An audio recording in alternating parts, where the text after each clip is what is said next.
অনেক শাশুড়িরা মনে করে আমার ছেলে বিয়ের আগে আমার ছিল, বিয়ের পরে মনে হয় আমার বউয়ের হয়ে গিয়েছে।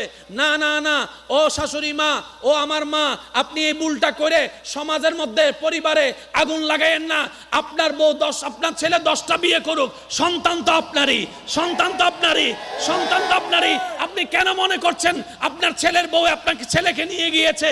না, উনি ছেলেকে নেয় নাই, উনি উনার স্বামীকে নিয়ে গেছে। আর স্বামীকে নেওয়ার অধিকার বউয়ের আছে না নাই? জোরে বলেন, আছে না নাই? বউয়ে যদি স্বামী না পায় তো ঘরে এটাতে থাকে লাভ কি? আমি কি বুঝাতে পারছি? ইসলামের সবকিছু সমাধান আছে। জোরে বলেন, ইসলামের সবকিছু সমাধান আছে।